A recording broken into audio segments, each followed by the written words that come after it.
नमस्कार, स्वागत है आप सभी का सुजस सारांश की इस क्लास में। इस क्लास में हम पढ़ते हैं राजस्थान का करंट अफेयर्स, जिसका आधार होता है राजस्थान सरकार की सुजस पत्रिका। शुरुआत करते हैं हेडलाइंस के साथ। सबसे पहली जानकारी, मुख्यमंत्री श्री भजनलाल शर्मा ने बिड़ला सभागार में राज्य स्तरीय शिक्षक सम्मान समारोह में कहा, विकसित राजस्थान की यात्रा में शिक्षक बड़े साझेदार। तो कल शिक्षक दिवस था।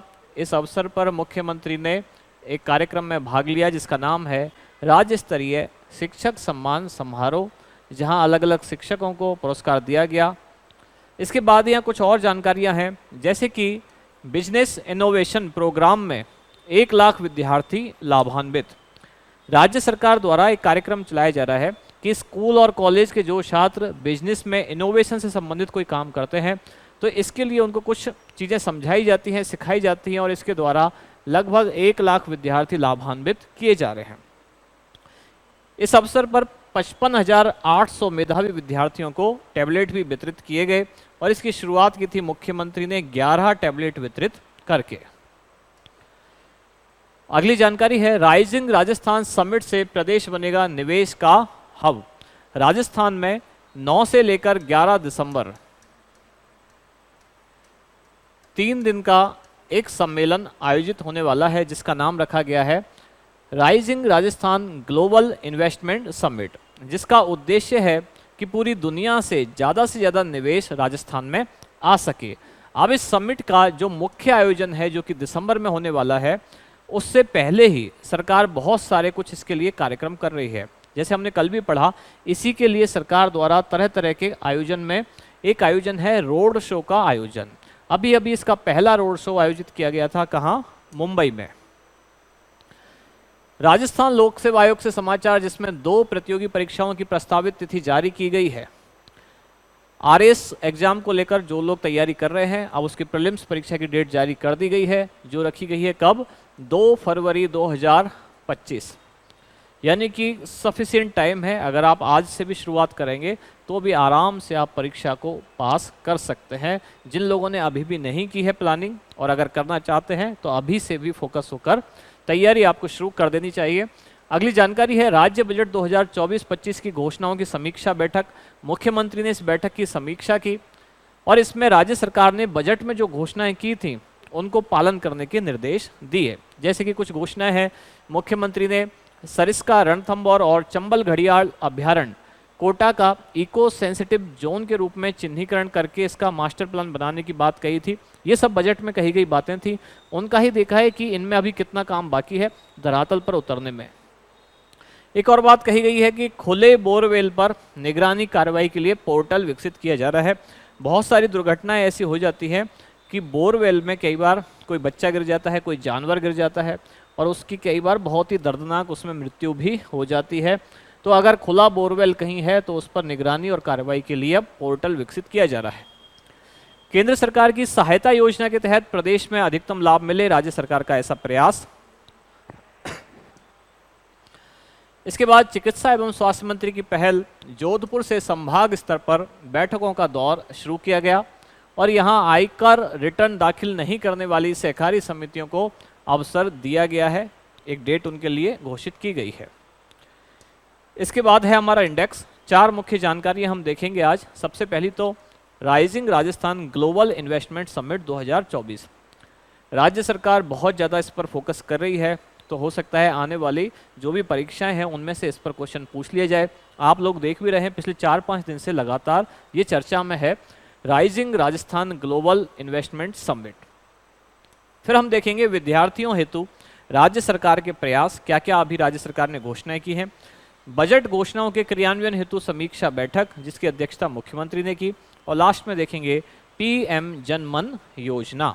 शुरुआत करते हैं rising Rajasthan global investment summit.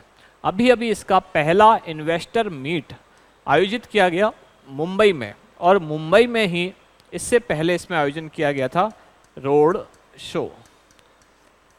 पहला रोड शो राइजिंग राजस्थान कार्यक्रम के मुख्य आयोजन से पहले एक रोड शो आयोजित किया गया है। पहला रोड शो आयोजित किया गया था मुंबई में। इसका जो मुख्य आयोजन है, जो कि दिसंबर में प्रस्तावित है, ये होगा जयपुर में। दिसंबर में कब? 9 से 11 दिसंबर 2024 को। जयपुर के सीतापुरा में स्थित एक संस्थान है जिसका नाम है JECC, यानी कि Jaipur exhibition and convention centre. यहाँ इसका आयोजन किया जाएगा और ये एक 3 दिवसीय आयोजन होगा। 9 और 11 दिसंबर को जो मुख्य आयोजन है, उससे पहले देश विदेश में रोड शो का आयोजन किया जा रहा है और वहाँ से निवेशकों से चर्चा की जा रही है। मुंबई में पहला रोड शो आयोजित किया गया 30 अगस्त 2024 को, और ये सिर्फ मुंबई नहीं बल्कि पूरे देश के जो अन्य शहर हैं वहाँ भी रोड शो का आयोजन किया जाएगा। मुंबई से एक शुरुआत हुई है, इसके बाद दिल्ली, हैदराबाद, चेन्नई, इन शहरों में रोड शो का आयोजन होगा। फिर अलग अलग देशों में भी होगा, जैसे कि जापान, दक्षिण कोरिया, सिंगापुर, यूनाइटेड अरब अमीरात, सऊदी अरब, यूनाइटेड किंगडम और जर्मनी, इनमें भी रोड शो का आयोजन किया जाएगा। एक खास बात ये बताई गई है कि अभी जो मुंबई में 30 अगस्त 2024 को इन्वेस्टर मीट हुआ था, इसमें राज्य सरकार के ब्यूरो ऑफ इन्वेस्टमेंट प्रमोशन यानी कि BIP और विभिन्न उद्योगपतियों के बीच में 4.5 लाख करोड़ इतने से अधिक रुपए की अधिक राशि के निवेश समझौते हस्ताक्षरित किए गए। अगली जानकारी है विद्यार्थियों हेतु राज्य सरकार के कुछ प्रयास। इसमें से पहला प्रयास कि स्कूल और कॉलेज में अगर बिजनेस इनोवेशन प्रोग्राम के माध्यम से राज्य सरकार लगभग 1 लाख विद्यार्थियों को लाभान्वित करने जा रही है। अब यहाँ कुछ सामान्य सी जानकारियाँ विद्यालयों के विकास के लिए या मरम्मत के लिए क्या क्या फंडिंग की गई है, जैसे कि क्लासरूम, कक्षा कक्ष, लैब, पुस्तकालय, शौचालय आदि के लिए निर्माण के लिए 350 करोड़ रुपए दिए गए हैं। 750 विद्यालयों की बिल्डिंग की मरम्मत के लिए, ये 750 विद्यालयों की बिल्डिंग की मरम्मत के लिए जो राशि है वो कितनी है, 100 करोड़ रुपए इसका प्रावधान किया गया है। आगामी 2 वर्षों में राज्य सरकार 20 ITI और 10 पॉलिटेक्निक कॉलेज खोलने जा रही है। साथ ही शिक्षक दिवस के अवसर पर 55,800 विद्यार्थियों को टैबलेट भी वितरित किए गए।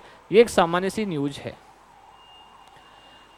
बजट घोषणाओं के क्रियान्वयन के लिए एक समीक्षा बैठक आयोजित की गई और इस बैठक की अध्यक्षता की थी राजस्थान के मुख्यमंत्री ने, और इसमें क्या क्या फैसले हुए वो हम देख रहे हैं। यानी बजट में जो घोषणा की गई थी 2024-25 के बजट में, बाद में जो आया बजट यानी कि परिवर्तित बजट, अब वो घोषणाएं कितनी लागू हुई हैं ये देखने के लिए एक बैठक आयोजित की गई, अध्यक्षता की मुख्यमंत्री ने। अब इसमें देखा गया कि सरिस्का, रणथंभौर और चंबल घड़ियाल अभ्यारण्य जो कोटा में है, इसका इको सेंसिटिव जोन के रूप में चिन्हीकरण किया गया है। मास्टर प्लान बनाने के लिए मेडिकल कॉलेज में हिंदी माध्यम से प्रदान करने, यानी कि मेडिकल कॉलेज में अब न केवल इंग्लिश बल्कि हिंदी माध्यम में भी शिक्षा प्रदान की जाए।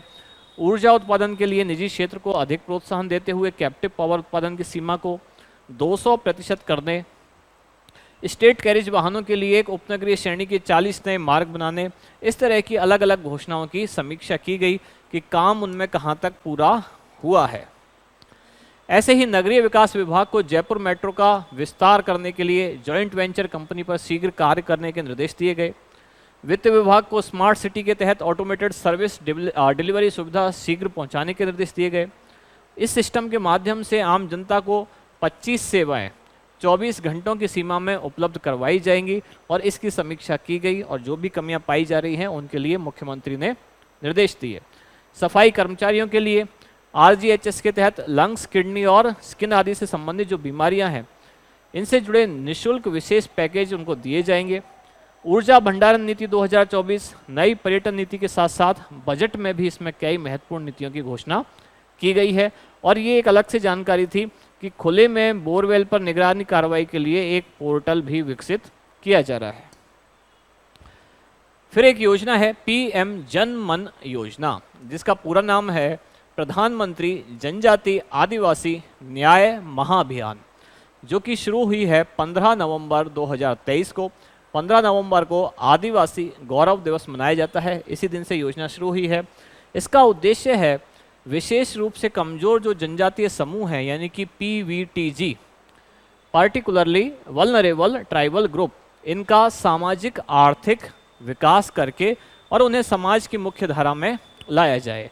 राज्य सरकार और PVTG जो समुदाय हैं, इनके सहयोग से केंद्रीय जनजाति मंत्रालय इसका क्रियान्वयन करेगा। योजना के अंतर्गत क्या क्या होगा, ये दरअसल जो विशेष रूप से पिछड़े समुदाय हैं, आदिवासी समुदाय, उनमें विकास के काम करने के लिए योजना है। अब विकास के काम में हर तरह के काम है, जैसे कि उनको सुरक्षित आवास देना, स्वच्छ पेयजल देना, बेहतर शिक्षा, बेहतर स्वास्थ्य, बेहतर पोषण, बिजली, सड़क, स्थायी आजीविका, इस तरह की सभी चीज़ें उनको प्रदान करने पर ध्यान दिया जाएगा। इसमें कुल 9 मंत्रालय संबंधित हैं और इनमें 11 महत्वपूर्ण कार्य प्रणालियों पर ध्यान केंद्रित किया जाएगा, जैसे कि वन विभाग से संबंधित वन उपज के व्यापार के लिए वन विकास केंद्रों की स्थापना की जाएगी। 1 लाख घरों को सौर ऊर्जा से बिजली प्रदान की जाएगी, इसके लिए एक अलग से भी योजना है। पीएम सूर्य घर मुफ्त बिजली योजना, वैसे ही मिलती जुलती वही टारगेट यहाँ रखा गया है। 1 लाख घरों के लिए ऑफ ग्रिड सौर ऊर्जा प्रणाली और सौर स्ट्रीट लाइट की व्यवस्था की जाएगी।